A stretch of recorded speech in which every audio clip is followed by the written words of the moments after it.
प्रिय विद्यार्थियों,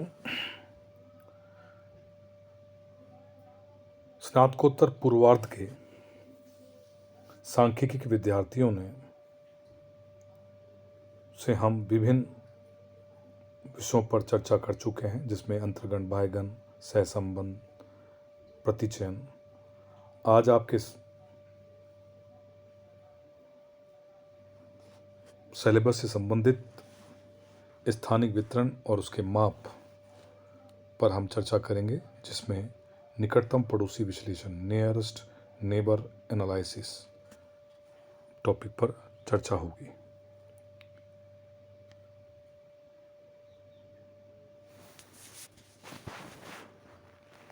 किसी क्षेत्र में किसी भौगोलिक तथ्य या विशेषताओं का स्थानिक वितरण उनका निर्धारण तत्वों की बहुआयामी मल्टी डायमेंशनल अंतःक्रिया का परिणाम कहा जा सकता है। सामान्य शब्दों में हम यह प्रक्रिया गतिशील है तथा धरातल पर क्षेत्र अनुसार तथ्यों एवं गुणों के वितरण में विभिन्नताएं पाई जाती है। इसी संदर्भ में विभिन्न विवरण प्रस्तुत किए गए हैं। भूगोल में पृथ्वी तल पर वितरित प्राकृतिक एवं सांस्कृतिक तथ्यों की स्थिति और उनमें अंतर्संबंध, उनकी विविधताएं आदि का अध्ययन किया जाता है। सामान्य रूप से भौतिक तथ्य सांस्कृतिक तथ्यों के वितरण में क्रमबद्धता हम लोग देखते हैं। मानव भी अपनी स्वभाव एवं सुविधा अनुसार प्राकृतिक दृष्टि से सुगम उपलब्ध क्षेत्रों में अपने सामाजिक और सांस्कृतिक एवं आर्थिक क्रियाओं को स्थापित करता है, संपादित करता है। इसी प्रक्रिया में हम मानव की न्यूनतम लागत से अधिकतम प्राप्ति के नियमों का प्रयोग करते हैं तथा विभिन्न तथ्यों की एक निश्चित अवस्थिति को निर्धारित करते हैं। भूगोल में हम यदि मात्रात्मक विधियों का प्रयोग करें और संदर्भ में बात करें तो विभिन्न प्रकार के मात्रात्मक संश्लेषण किए गए। 1964 में प्रतिरूप मॉडल आरजे चौले ने निकाला, समझाया, जिसमें चौले ने प्रतिरूप का सिद्धांत का अंतर बताया और कहा कि प्रतिरूप सिद्धांत तभी हो सकता है जबकि वास्तविक संसार के किसी एक खंड का उसके अंदर मानचित्रण कर दिया जावे, यानी कि उसको हम कार्टोग्राफिकल कर दें। प्रतिरूप द्वारा संक्षिप्त रूप में किसी विषय वस्तु को प्रकट करने के लिए चिन्हों का प्रयोग किया जाता है। भौगोलिक अध्ययन में अनेक प्रकार के प्रतिरूपों का प्रयोग किया गया, जिसका विवरण हम आज आपके समक्ष पड़ोसी विश्लेषण, नियरेस्ट नेबर एनालिसिस के संदर्भ में कर रहे हैं। किसी भी क्षेत्र में जनसंख्या वितरण के साथ साथ अधिवास प्रारूपों का विकास उनके भौगोलिक कारकों से नियंत्रित होता है। समझ में आ रही बात? मेरा कहना ये चाह रहा हूँ कि जनसंख्या वितरण के साथ साथ जो अधिवासों का जो विकास है वो उनके भौगोलिक कारकों के द्वारा निर्धारित होता है। इसी कारण धरातल पर सामान्यतः एक क्षेत्र से दूसरे क्षेत्र में अधिवास प्रतिरूप विभिन्न प्रारूपों में दिखाई पड़ता है। जैसे अधिवासु प्रारूपों का रीतिगत यदि हम दृष्टिगत विवरण के बारे में बात करें तो कहीं पर विरल है, कहीं पर बिखरा हुआ है, कहीं पर समूहित है या सघन है। प्रारूपों को भी निकटतम पड़ोसी सूचकांक द्वारा उनकी विशेषताओं के आधार पर अधिक तर्कसंगत निर्णय के रूप में प्रस्तुत करने का प्रयास किया गया है। अतः वितरण के मात्रीकरण तथा बिंदुओं के वितरण प्रारूप का ज्ञान या जानकारी के लिए निकटतम पड़ोसी विश्लेषण एक तर्कसंगत एवं संतोषप्रद युक्ति प्रदान करता है।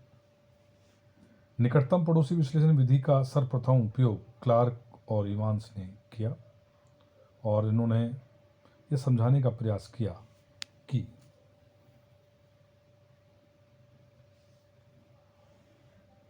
निकटतम पड़ोसी विश्लेषण विधि में किसी क्षेत्र में अधिवासों के मुख्यतः 3 वितरण प्रारूपों का हम अध्ययन देखते हैं।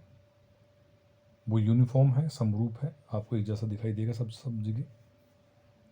प्रकीर्ण है, रैंडमली है, कहीं पे ज़्यादा है कहीं भी कम है। और तीसरा क्लस्टर्ड है, संघनित है, एक ग्रुप बना के है, समूहित बना के है हमें। तो 3 प्रकार के वितरण हमको देखने को मिलते हैं। कैसे बताया ना, समरूप, एक जैसा दिखाई देने वाला। प्रकीर्णन, कहीं ज़्यादा है कहीं कम है। संगणित, क्लस्टर्ड होगा, मतलब ग्रुप बना के होगा, समूहित सामूहिक रूप में हमें देखने को मिलेगा।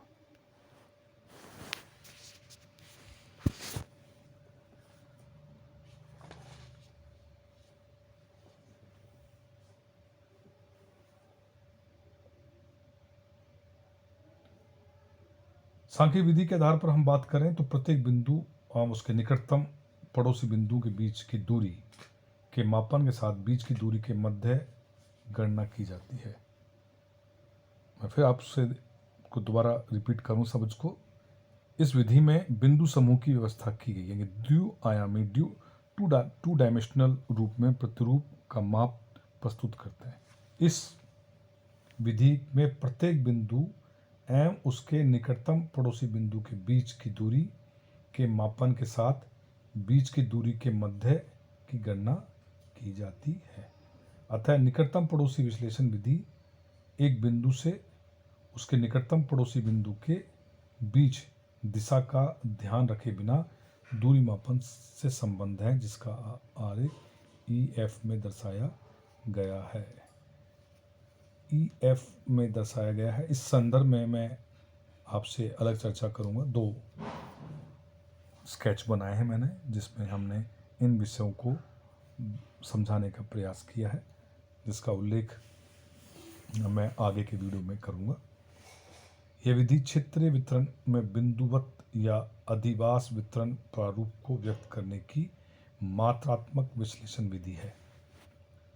इसके अंतर्गत किसी सैंपल के रूप में, देव सैंपल के रूप में, यादृच्छिक रूप में वितरण प्रतिरूप में विभिन्न बिंदुओं के मध्य की अवलोकित दूरी तथा उसके मध्य प्रत्याशित, यानी कि उसकी अवलोकित दूरी क्या है, उसकी ऑब्जर्व स्पेसिंग क्या है, और उसकी प्रत्याशित या अपेक्षित दूरी के एक्सपेक्टेड स्पेसिंग के मध्य तुलना की जाती है।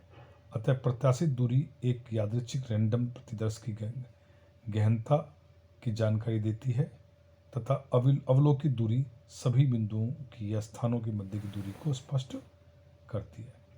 इस विधि की विश्लेषण प्रक्रिया के क्षेत्र में अवस्थिति बिंदुओं या स्थानों को उनके निकटतम बिंदुओं के से परस्पर एक रेखा द्वारा संयोजित करते हैं और औसत दूरी ज्ञात की जाती है। आप लोगों के चीज़ समझ में आया होगा। मैं पुनः आपको बिंदुवार समझाने का प्रयास करता हूँ कि निकटतम पड़ोसी बिंदु के बीच की दूरी के मापन के साथ बीच की दूरी के मध्य की गणना जाती है। यानी कि 2 बिंदु हैं, उनके बीच की दूरी का हम मापन करेंगे और उनके मध्य दूरी की गणना करेंगे। तो उसके आधार पर हम निकटतम पड़ोसी विश्लेषण बिंदु ज्ञात करते हैं। आज के वीडियो में इतना ही। अगले वीडियो में हम निकटतम पड़ोसी सूचकांक के विषय में चर्चा करेंगे। धन्यवाद।